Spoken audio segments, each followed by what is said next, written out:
Hi, I'm Matthew, here with Jason, and we're here to talk about how Jason created and obtained this new system, Kinetic Neuro Training. Yeah. Kinetic Neuro Training is a really fun story on how it came to be such a helping thing for people.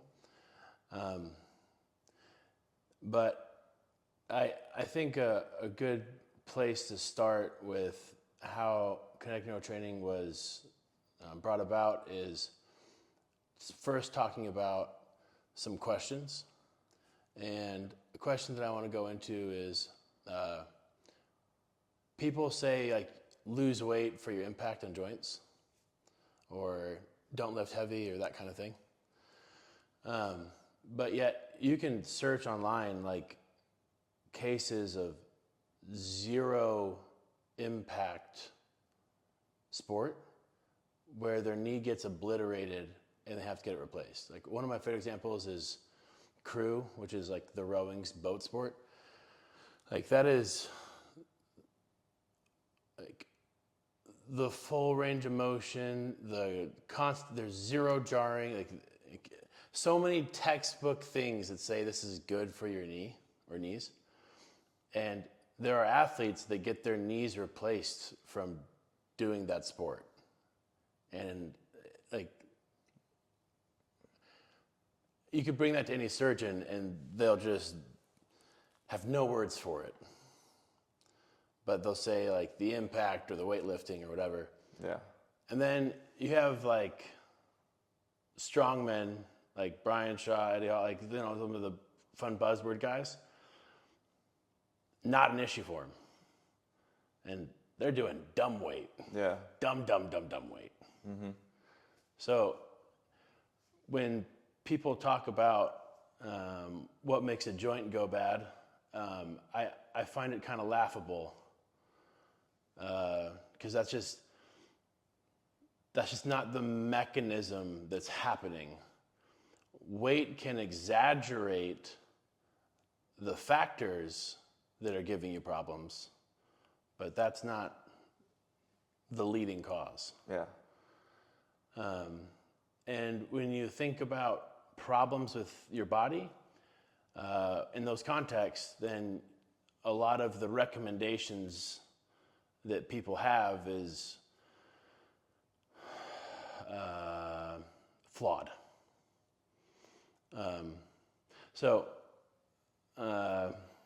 The story of, I want to go into is I was having really severe joint issues that was turning me into basically a cripple.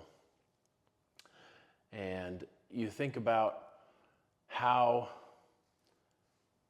do you get to that state? I mean, I was playing some college ball, I was lifting weights hard, like I was doing some of these activities that say like, it makes sense to have these problems. But there are other people that are bigger than me, stronger than me, and way more, like decades more of football that don't have those problems. And the easy cop-out is just say it's genetic, and that drives me bananas because that's just such an easy, like, we don't understand it, so we're going to say genetics. Yeah. And I think that's just a crock of shit. So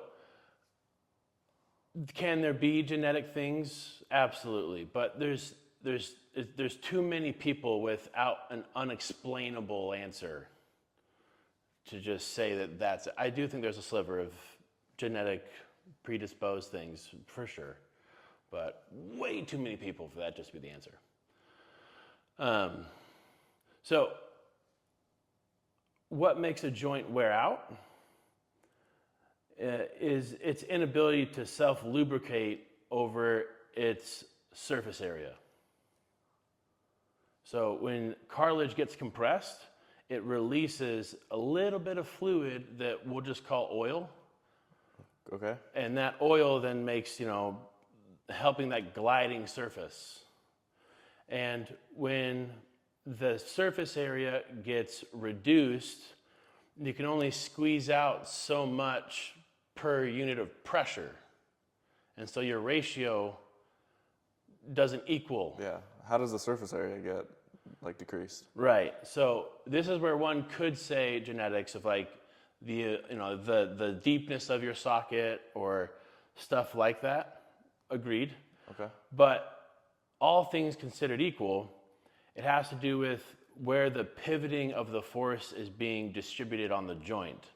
So if you're like doing like a bench press and your like glenohumeral joint is not being pivoted in the center of the cup of the joint and it's riding on the side of the labrum for more of its pivoting action, then you're using like an eighth of the joint is getting the most pressure because it's not trading jobs equally. And your joints can adapt to pressure. Like that's how the strongman can lift tons of weight and not rip stuff. Where if you could somehow mechanically load someone like a high schooler and lift that weight, they would tear everything because their tissue hasn't, adapted that stress, for sure. But the ability to like go through the movement relubrication cycle of joint movement gets disrupted. It's not even. And then furthermore, when you're on a lower amount of surface area, you lose the ability for fluid to get sucked back into the joint and for like the sponging effect to like resaturate the cartilage because it never gets a break. Yeah. It doesn't get rest. It always has pressure on it all the time. Just different amounts. And that is another reason like it'll, for lack of better terms, dry out and then start the excessive wear process. Making sense? Yeah, that makes sense. So that mechanical standpoint of the joints not working correctly, and that's a leading reason to its self-destruction, and how weight and certain activities can exaggerate that dysfunction. That's what's happening, and when people get the relief from not doing the activity or reducing the weight on their body or etc., then that problem doesn't have the same energy to create the symptom. But that's not necessarily the problem. Right. Like weight's not the problem. Weight's not the problem. Progression of weight can be the problem. Because your chondrocytes are similar to like muscle fibers in the fact that they react to stress. Like they do need to build up to stress.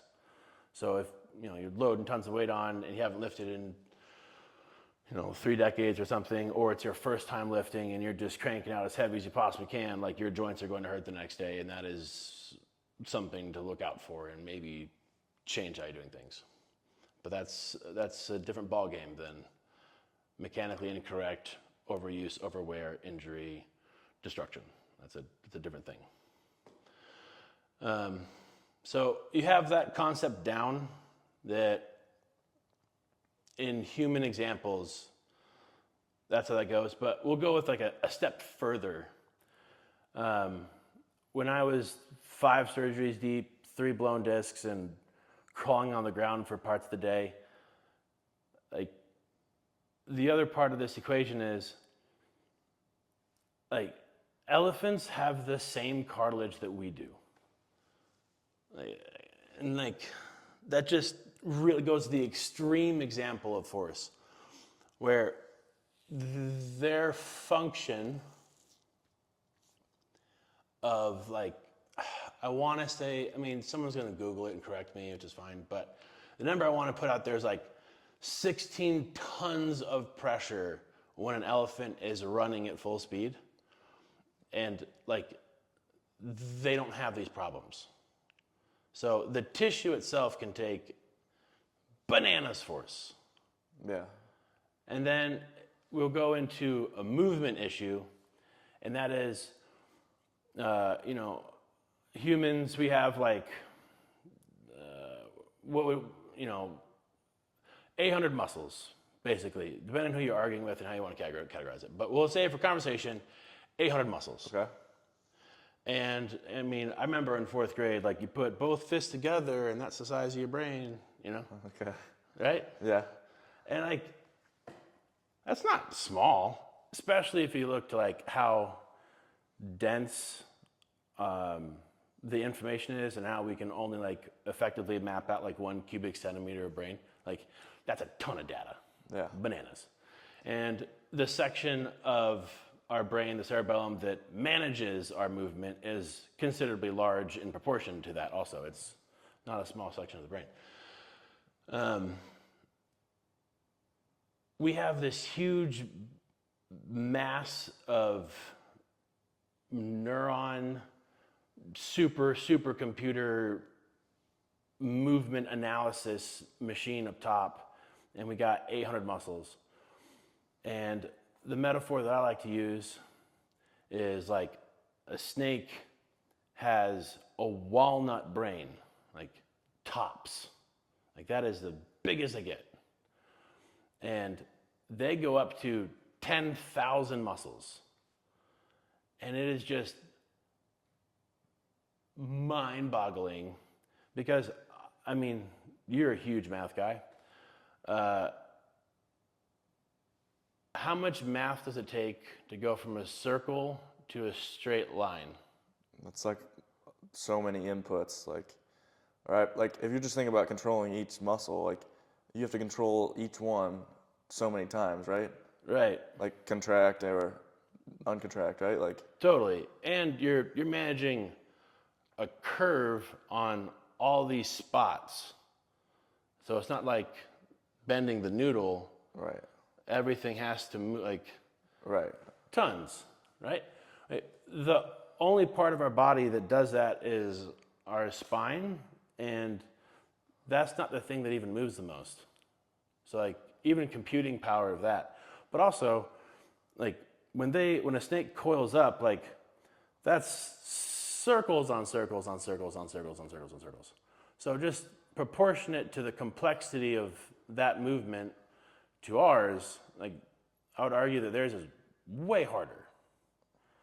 And then also the speed of which they can go from circle to straight line is just bananas. It's like a half a second or less to like attacking a target for like coiled to strike. And you know, we do some cool things, like we can throw something or hit a target or whatever, but still, I would argue to say that that's more impressive as far as coordination goes. And scientists publicly don't have any information explaining how a walnut brain can coordinate 10,000 muscles. I mean, we struggle with 800. So what do you think the explanation is? Right. So I concluded that there has to be a neuromuscular communication system that's not well understood, and it's its own entity. It's its own thing.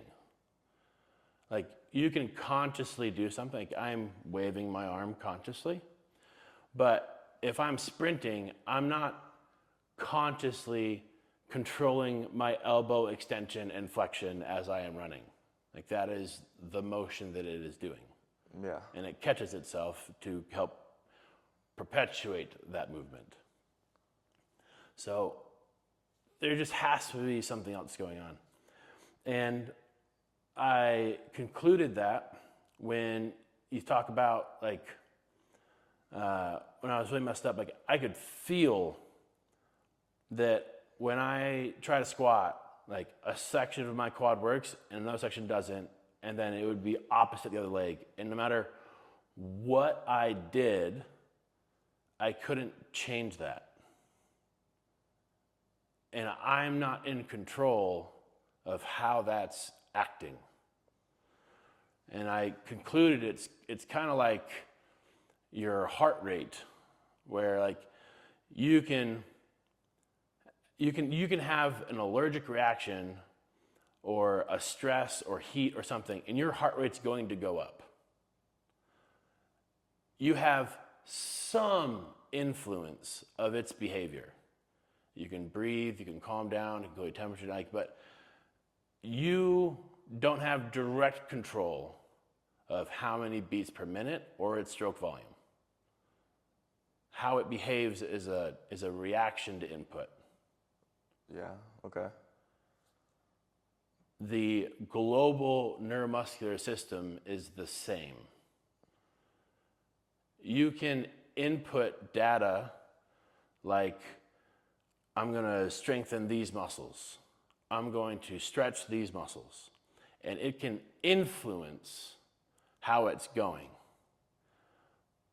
But you do not have the direct button in your brain to say, when I'm sprinting, I want X, Y, and Z to run this way, X, Y, and Z to turn off this way, and that's going to change how this whole thing's going. You just run. So with that concept, knowing that there's a system that takes information and then changes behavior, you have to zoom out and think, I bet there's an equation that I can manually create the buttons to change that influence. Enough in a way that you can control it. Going back to the heart, like if you get an EpiPen shot, that would be a button for your heart. Its behavior with all the adrenaline is going to change how it's working. Yeah. It's not necessarily your brain doing it, but you have control of its behavior in some way. You have a way to mimic it and change the system. The exercises that went through insane trial and error, insane like vomiting, exhaustion, testing,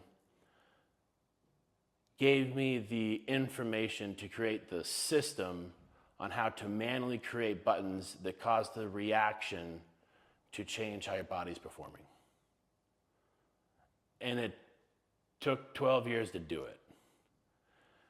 And now with that kind of thing, you can make your body perform differently, where people would say, that's just the way it is, that's genetic, I'm sorry to hear that, we can only do so much. And admittedly, there's only so many things you can do with this too, but it takes a little bit more effort, a lot of hard work, but you have much more influence of your body's movement behavior than ever before, as far as locomotive or subconscious muscle contractions. And that is kinetic neurotraining. So help me understand, like, we're teaching ourselves how to be able to like consciously control our muscles, or we're changing like how our cerebellum like unconsciously. That one. We're changing how cerebellum unconsciously interacts with your movement system. So by these exercises and how they excite certain sensors in certain orders and certain, like, for me, like classes of exercises and how you layer them, you make your brain change how it's moving. So I guess an example would be like, the most observable thing to do would be your granny with a walker, that huge hunch. Like, she's missing so much data on how to move. That's like eroded.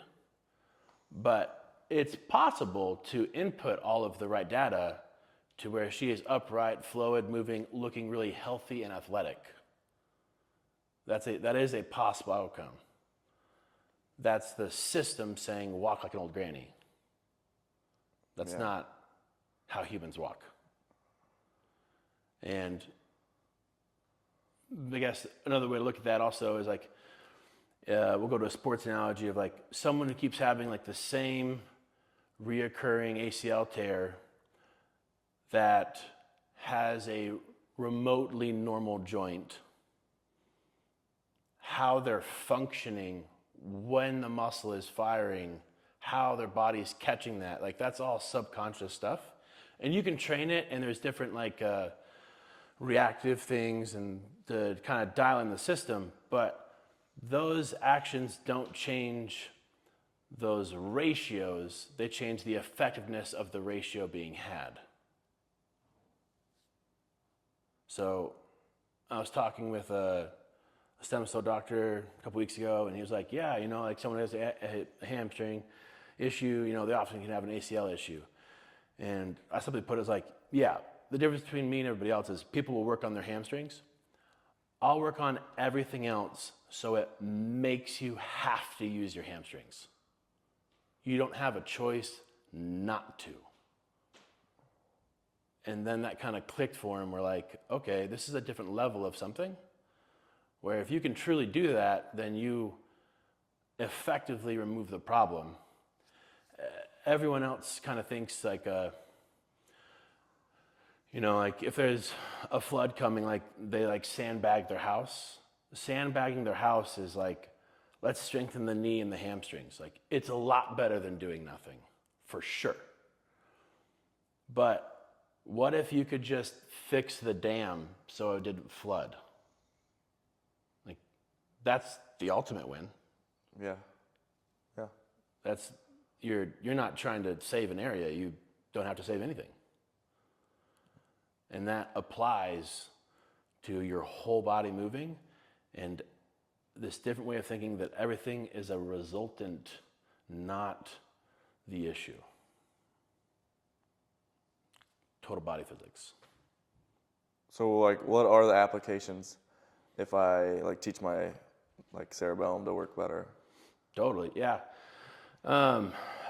A really big one that, I just hit the stage of life where I'm thinking like, man, I want to stay active and healthy and I want to be able to stay with the kids and the grandkids, like the enjoying life part is longevity of movement. Like you don't break down because you're not wearing your body in a way to cause it to break. So I can go work out and not worry about hurting stuff and then, or I guess guarding an injury or whatever. And then furthermore, like when the decades come, we're gonna call it as what people think is aging is not aging as far as movement, pain, injury comes up. It is a resultant of enough malfunction over amount of use. Your body's designed to heal.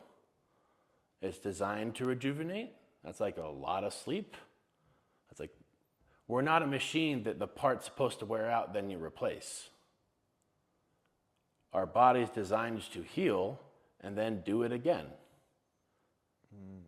Yeah. So your amount of wear on an area is exceeding the amount of healing you can conduct. The age part is your amount of healing starts to reduce as the decades stack on, but that should slow you down on your mile time, not your knee exploding. Much different. Yeah. And until people like kind of click with that also, you're gonna be stuck in this belief system that my knee's bad, I gotta go get it replaced in 10 years, I'm just gonna push through it, and like, or you just change how it's working and let it heal. Phenomenal idea. Like that's like, it's bummer that we're conditioned that way. It's like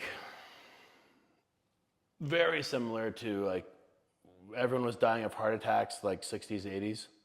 And so like, we're gonna get rid of all butters and fats and we're gonna have this plastic fat that's in a tub jar and that's healthy for you. And like, that's now known that is terrible for you. But that's like the course correct.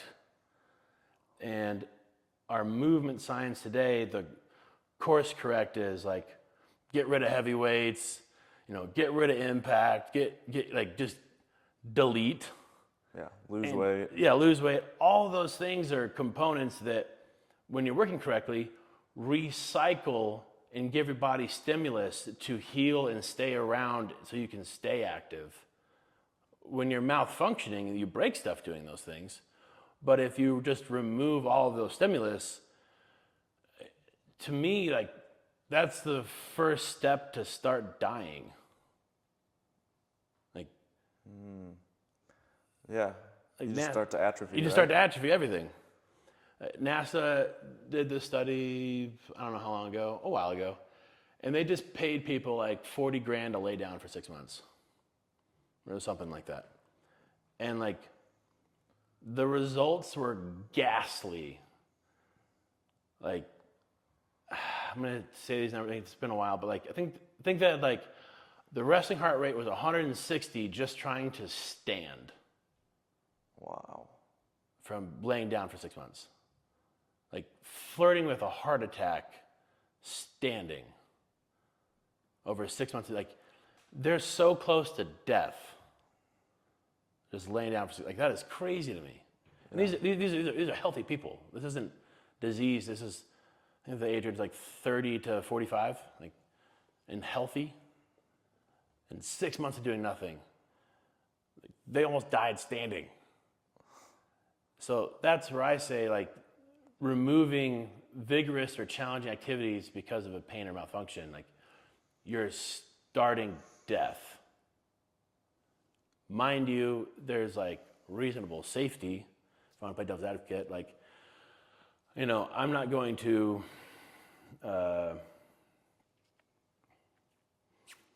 I'm not going to do certain activities that are just higher risk. I'm not going to do 1 rep max squat every 6 weeks because the program wants me to get a new max number. That's more of a youthful activity. If you wanted to go, like, you can be a strongman deal, but like that's not, your risk reward's not great. You know? Yeah. Or a powerlifter, like that, like just, unless you're in it, that's not like the most productive use of your time, risk reward, to body adaptation, to information gains, to, you know, those kind of things. I'm sure I will also do less of, but you know, I'm still going to push a weight that's max my body out for 3 to 5 reps. Like I'll have control of the weight. That'll be exhausting. That's what I'm going to do. But that's plenty of enough stress in that department that's anti-dying. So, stuff like that.